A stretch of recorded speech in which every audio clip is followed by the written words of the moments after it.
Hey friends, it's Monique with Grace and Tattered Lace. Let's make this new kit. The first thing we're going to use is that Dixie Belle paint in the color of drop cloth.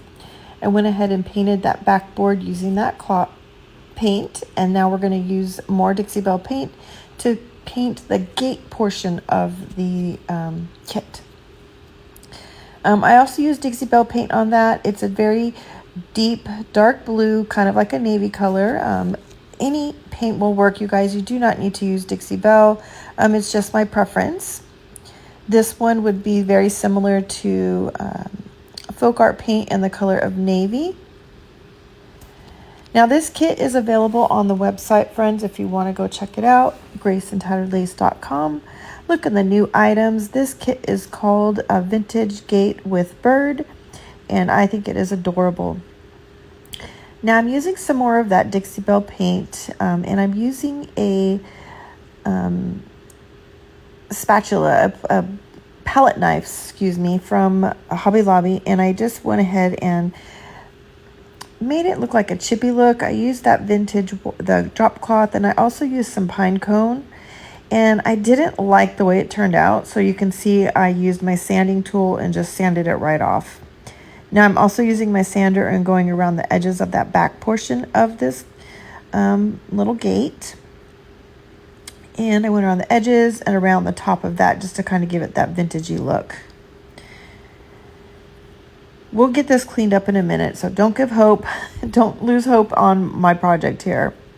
I'm going to go ahead and stamp behind that gate using my little stamp. I used a pencil to kind of mark where I wanted that stamp to go so that I didn't go on the outside edges of it.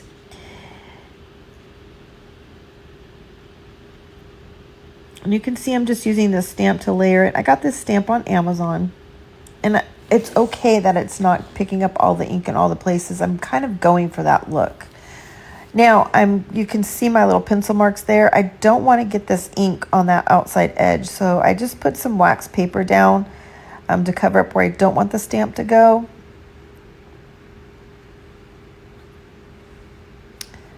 And you'll see it's a little bit off here just because I got it in too far, but it's okay. It all fit right inside and is all perfect anyway. All right, it looks fantastic, you guys. Now make sure that you do use your heat tool to dry that in between so that you don't smear it. Now I'm using some more Dixie Belle paint in the color of Vintage Duck Egg, and this is just gorgeous. I changed my mind a couple times throughout this project, so you might have seen some other things, like some flowers on our bird, but I didn't like the way it was looking, so I'm going with the paint instead. Now I have some white chalk paint, chalk paste that we're going to use a stencil on, and I added just a little bit of that Vintage Duck Egg to that so that it was more of a lighter version of that duck egg that I had. And I'm using this stencil, and I'm going to put it right on that bird. Now my intentions to begin with were to cover that whole bird with that stencil, but once I got that first one on there, I just was like, oh, I love it, just like this. So I just put my little stencil down and used my squeegee and pulled some chalk paste through, and look at how beautiful that looks, you guys. Gorgeous. Loved it. Okay, now I'm still trying to figure out what in the world I wanted to do with this. My brain was going everywhere, and I just couldn't make any decisions when I was making this. I decided I wanted to add some stencil onto the back of that board as well. And so I'm just going to pick it up and move it around in different places and put some of that stencil on top of my lettering. It actually looks beautiful, you guys.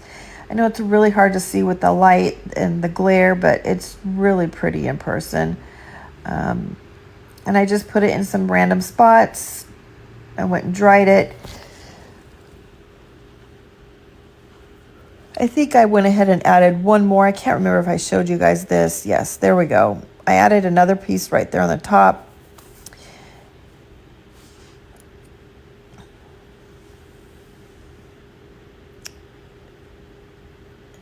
And I hope that you guys can see that as much as I can, peeking through the little gate there. It just looks so awesome. Now, I'm going to take that same stencil and I'm just going to kind of randomly put it on the fence a little bit here and there.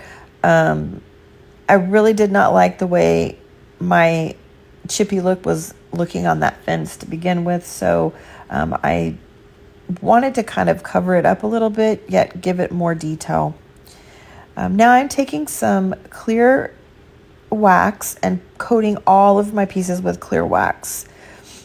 I'm using some dark wax in the color of brown and going around the edges just to kind of give it that vintagey, worn, a little bit of that dirty look. If you guys don't like that look, that's okay. You can skip that part.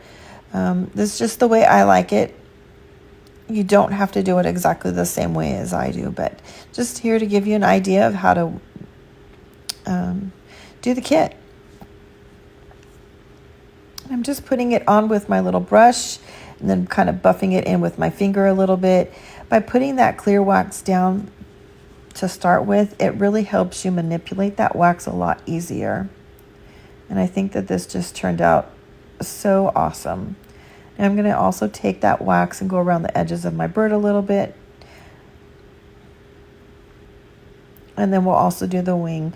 Now you guys, when you see this kit pictured on the website, my picture before did not include this heart because as I went along and made my project, I wasn't liking the wing. And I added the heart from a stash that I had, but rest assured when the kit arrives, it will come with the heart. And I will take a new picture once I'm able to get another kit cut. But for now, it only shows the wing. So it will come with the heart. Also, the SVG file is available on the Etsy shop. And you can find that on the page in the link. I will put it in the comments as well. I will put a link for both the wood kit and the SVG file. I went ahead and added some berry bush greenery that came from Hobby Lobby. Unfortunately, that's not available anymore. I made a bow and a cute little tag made out of brown paper bag and added some buttons to the bottom. Now, of course, the kit won't come with all of that. It just comes with the wood ready for you to make and create it the way you want it to be. I hope that you guys enjoyed this as much as I did. I appreciate you watching, and give it a little sprinkle, friends, if you enjoyed this. Tag a friend or two that you think might like it. Thanks again, friends. Love y'all.